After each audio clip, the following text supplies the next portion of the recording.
Hello friends, आज हम nuclear property पढ़ेंगे। न्यूक्लियस की जो प्रॉपर्टी है उसमें हम पहला पढ़ेंगे न्यूक्लियर मास। हमने पिछले लेक्चर्स में हमने रदरफोर्ड का जो न्यूक्लियस मॉडल पढ़ा, रदरफोर्ड स्कैटरिंग पढ़ा, स्कैटरिंग फार्मूला पढ़ा।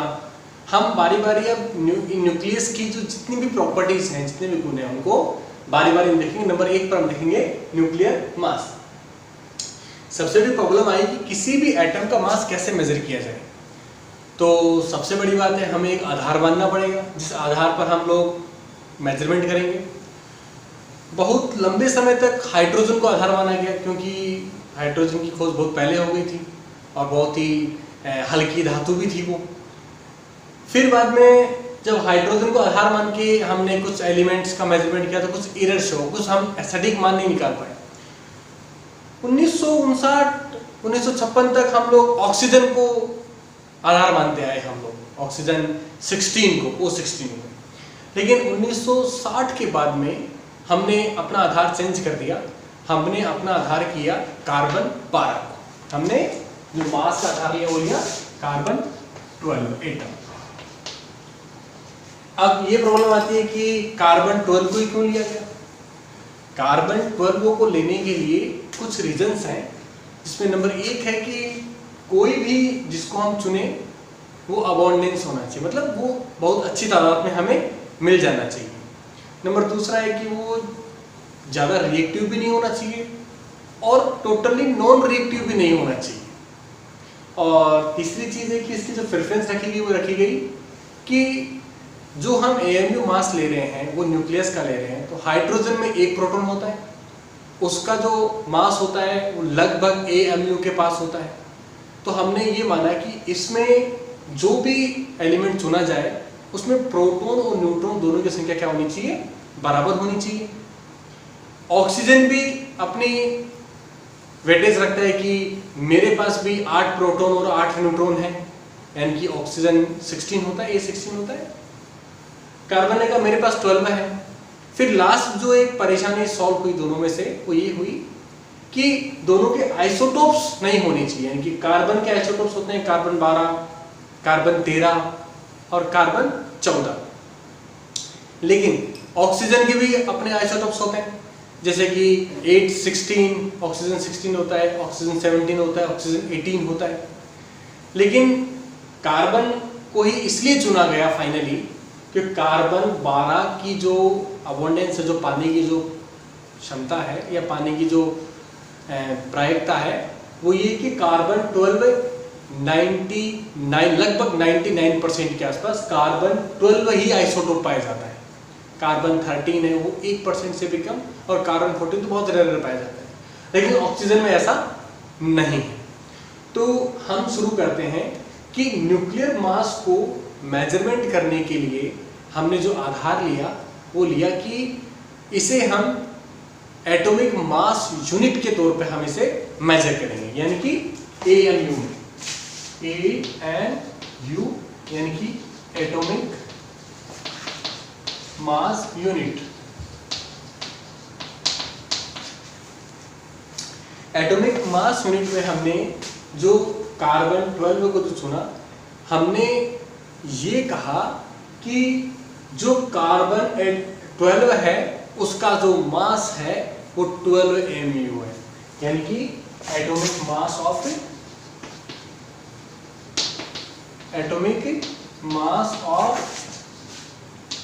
Carbon 12 is equal to 12 AMU। ये हमने रेफरेंस माना है। हमने रेफरेंस माना है कि एटॉमिक मास जो कार्बन 12 का है वो कितना होगा, 12 AMU होगा। लेकिन हमें तो क्या करना है, AMU निकालना है, यानी कि हमें सिंगल AMU निकालना है। तो क्या करूंगा, मैं इस 12 को इसके नीचे डाल दूंगा, तो किसकी वैल्यू आ जाएगी, 1 AMU की वैल्यू आ जाएगी, यानी कि 1 AMU जो किसके बराबर आएगा, ये 12 नीचे आ जाएगा, यानी कि मास ऑफ कार्बन 12 एटम अपॉन 12। ये हमारा 1 AMU का फॉर्मूला बनेगा। यहाँ से मैंने 12 को नीचे डाल दिया। और अब हमें एक डेफिनेशन और रिमेंबर रखनी पड़ेगी, वो ये है कि जो मोलर मास का जो कॉन्सेप्ट है हम जो यूज करते हैं केमिस्ट्री में यूज करते हैं, कई बार हम लोग वो यूज करते हैं कि एटॉमिक मास ऑफ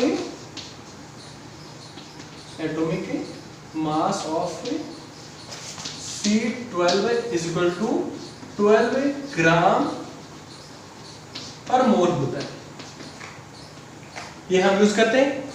और हम अगर एक मोल के लिए लें, हम किसी एक मोल के लिए, तो हमें पता है कि एक मोल में जो एटम्स की जो संख्या होगी, यानी कार्बन 12 एटम्स की संख्या होगी, वो किसके बराबर होगी? अवोगाद्रो नंबर के बराबर होगी। यानी कि 1 मोल में जो एटम की संख्या क्या होगी? वो होगी 6.022 into 10⁻23 ग्राम। और 1 मोल को अगर मैं यहां रखता हूं तो क्या होगा? एटॉमिक मास ऑफ CW क्या होगा? C12 atomic mass of C12 में क्या हो जाएगा? इस 1 मोल को मैं यहां पे रख रहा हूं, इसमें यूनिट में नीचे रख रहा हूं, तो क्या होगा? 12 ग्राम अपॉन जो यूनिट नीचे मोल में है वो क्या आ जाएगी? ये आ जाएगी 6.022 10⁻23 ग्राम। और ये दोनों यूनिट क्या हो जाएगी? कैंसिल हो जाएगी। तो यहाँ पे क्या बचेगा? 12 अपन ये क्या जाएगा? एटॉमिक मास ऑफ C12 इसको ऊपर यहाँ रख देंगे, मास ऑफ C12 एटम के अंदर। तो 1 AMU की डेफिनेशन क्या बनेगी? यहाँ से 1 AMU वो बनेगी मास ऑफ C12 एटम, जो क्या होगा? वो क्या होगा? 12 अपॉन 6.022 10⁻23। और ये हम केवल ग्राम में लेके चल रहे हैं, हम इसे केजी में लेके नहीं चल रहे हैं, हम केवल ग्राम में लेके चल रहे हैं इसे।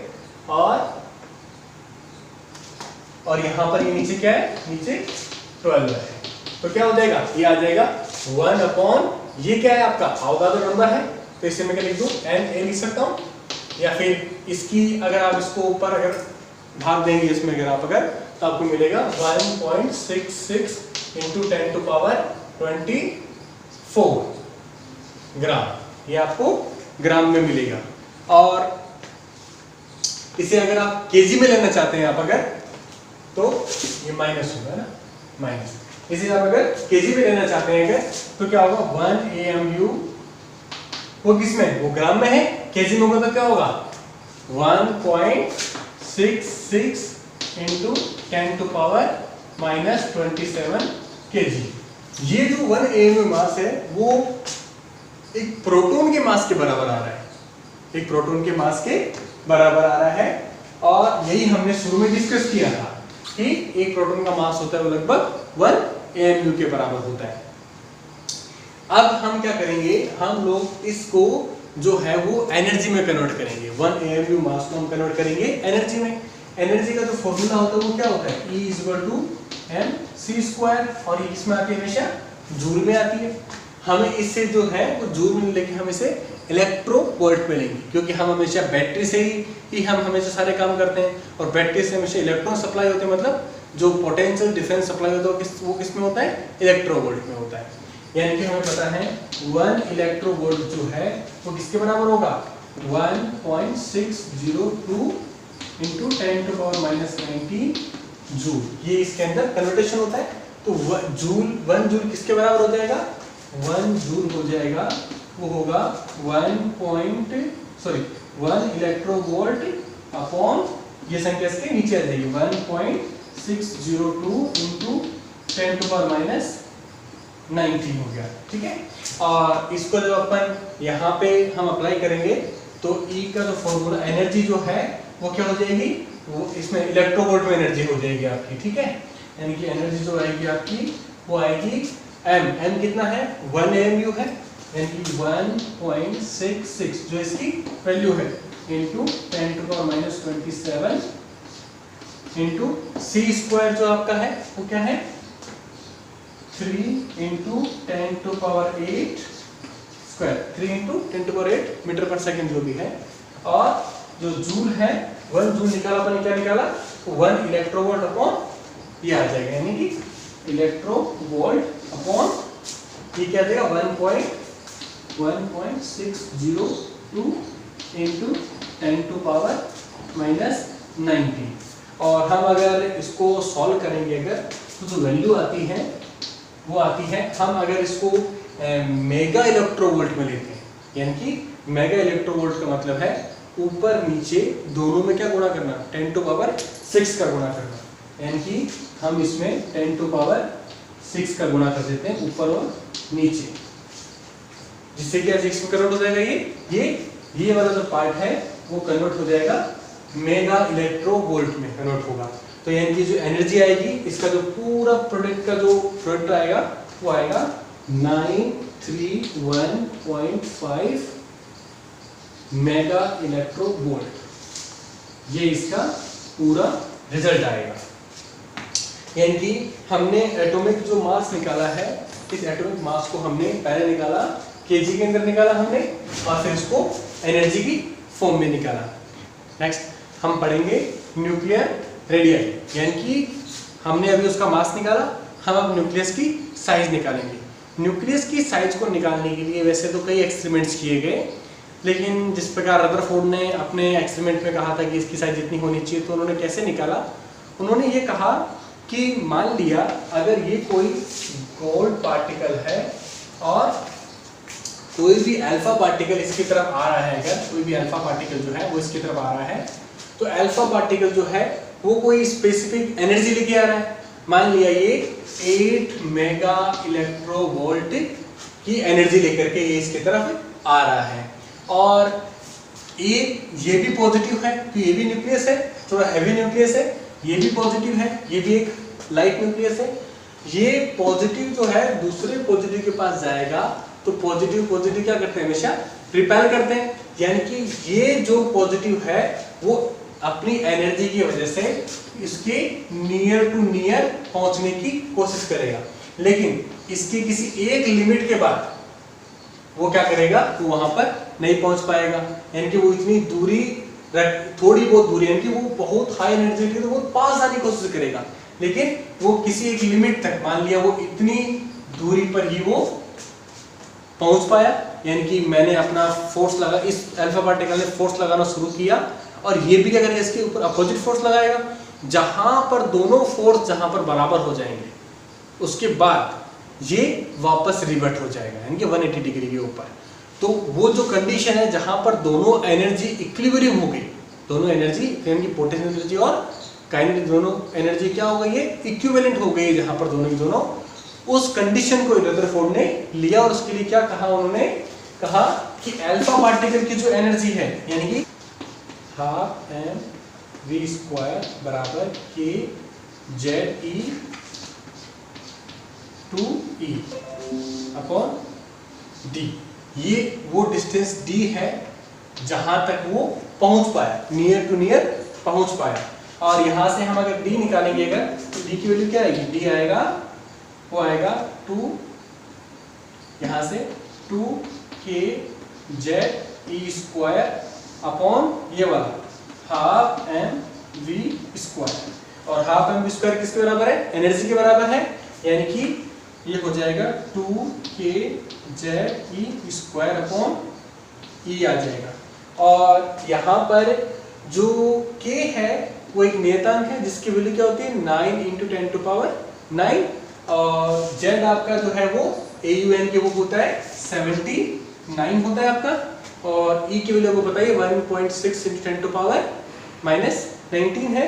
इस वैल्यू को हम अगर पुट करते हैं हम अगर, तो क्या मिलेगा हमें, d = 2 × k का 9 × 10⁹ इंटू z का 79 इंटू e का 1.6 × 10⁻⁻19 का स्क्वायर, और जो e है वो एनर्जी हम जूल में लेंगे, एनर्जी किस में लेंगे, जूल में, तो ये 8 मेगा इलेक्ट्रोवोल्ट जो है वो जूल में कन्वर्ट हो जाएगी, यानी कि 8 × 10⁻⁶, यानी कि 8 हो गया, और मेगा का 10⁻⁶ हो गया, और इलेक्ट्रोवोल्ट की जगह हम क्या ले रहे हैं, जूल वोल्ट ले रहे हैं, यानी कि 1.6 इंटू 10⁻90 और ये जूल में हो जाएगी। अगर हम इलेक्ट्रोवोल्ट में लेते तो हम ये वाली चीज वहां पर नहीं लगाते।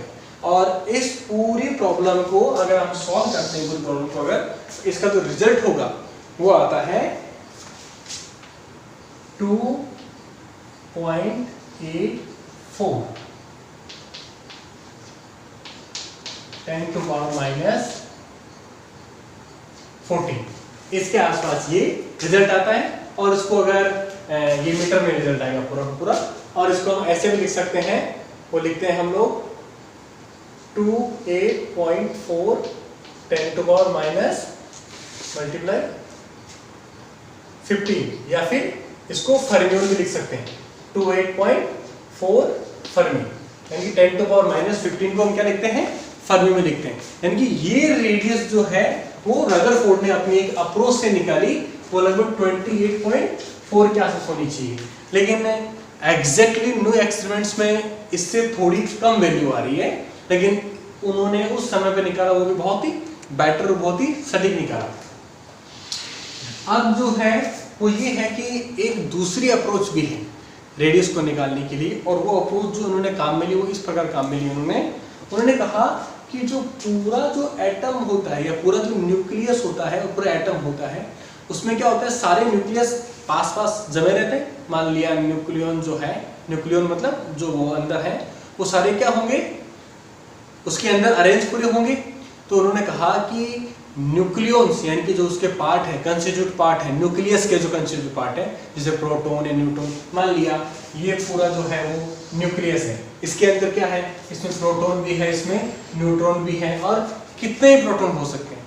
मान लिया इसमें 79 प्रोटॉन होंगे और 79 न्यूट्रॉन होंगे। तो जो पूरा जो न्यूक्लियस बन रहा है उसको तो कह दिया न्यूक्लियाइड कह दिया आपने, यानी कि इसे क्या बोला आपने, न्यूक्लियाइड बोला आपने। और जो अंदर जो कंस्टिट्यूट जो पार्ट्स हैं, प्रोटॉन या न्यूट्रॉन जो भी उसके अंदर है, उन्हें आप न्यूक्लियस बोल दिया आपने। और उन्होंने कहा कि इनका पूरा जो आयतन है, न्यूक्लियस का जो पूरा आयतन है, वो पूरा आयतन किसके बराबर होगा, वो न्यूक्लियस के आयतन के बराबर होगा। यानी कि अगर इस पूरे न्यूक्लियस को अगर अपने स्फेरिकल एक गोला मान लेते हैं अगर, तो क्या होगा, हम इसको ऐसे लिख सकते हैं, volume of a nuclide equal to volume of a nucleus. ये दोनों हो गया वॉल्यूम ऑफ ए, इनके पूरे न्यूक्लियस का वॉल्यूम वो किसके बराबर होगा, इसके अंदर जो प्रोटॉन न्यूट्रॉन का जो वॉल्यूम है इन पूरे के जोड़ के बराबर होगा। वॉल्यूम ऑफ न्यूक्लियाइड्स जो है वो क्या कहलाएगा, वो होगा 4/3 πr³। अगर हम इसे क्या करते हैं, पूरा स्क्वायर मानते हैं, और इसकी रेडियस सेंटर से क्या मानते हैं हम लोग, अगर r मानते हैं तो अगर, और वॉल्यूम ऑफ न्यूक्लियस क्या होगा, वो होगा 4/3 πr⁵। यहाँ पे r0 क्या माना गया है, यहाँ पर r0 माना गया है, ये जो प्रोटॉन जो अंदर बने हुए हैं इनकी रेडियस r0 मानी गई है। रेडियस कितनी मानी गई है, r0 मानी गई है। और लेकिन ये क्या हो सकता है, ये कितने होंगे, वो डिपेंड करेगा एटॉमिक नंबर के ऊपर, यानी कि वो डिपेंड करेगा किस पर, ए पर डिपेंड करेगा। यानी कि मान लिए इन केस ऑफ हाइड्रोजन क्या होगा, हाइड्रोजन का जो एटॉमिक नंबर ए होता है वो 1 होता है, तो हाइड्रोजन के लिए क्या होगा, केवल ये फॉर्मूला बच जाएगा। लेकिन आप हीलियम का केस लोगे तो क्या होगा, उसमें 4 होते हैं, 2 प्रोटॉन और 2 न्यूट्रॉन। ये किसका है, ये एक का है, ये किसका है, ये एक सिंगल का है। और अगर 4 के लिखना तो क्या लिखना पड़ेगा, वहां पर ए से गुणा कर दूंगा मैं, तो वो 4 हो जाएंगे। और अगर मैं इस फॉर्मूले को सॉल्व करूं तो 4/3 कैंसिल हो जाएगा, पाई से पाई कैंसिल हो जाएगा, और जो r यानी कि रेडियस ऑफ न्यूक्लियस जो है वो क्या बचेगी, r इक्वल टू ये क्या होगा, r03 और a और उसके ऊपर 1/3, यानी कि इसको 1/3 लगा दिया, और जो r है वो क्या आ जाएगी, वो आ जाएगी r0 और a की पावर 1/3, ये वैल्यू आ जाएगी। r0 जो है वो एक्सपेरिमेंटली जो फिलहाल ज्ञात किया गया है वो है r0 बराबर 1.2 इंटू 10⁻15 या फिर 1.2 ये मीटर या फिर 1.2 फर्मी मीटर होगा, ठीक है। ये चीज हमने यहाँ पर ज्ञात की कि न्यूक्लियर रेडियस क्या होगी और ये होगी। इससे रिलेटेड बहुत सारे क्वेश्चंस एग्जाम में पूछे जाते हैं। इवन नेट JRF या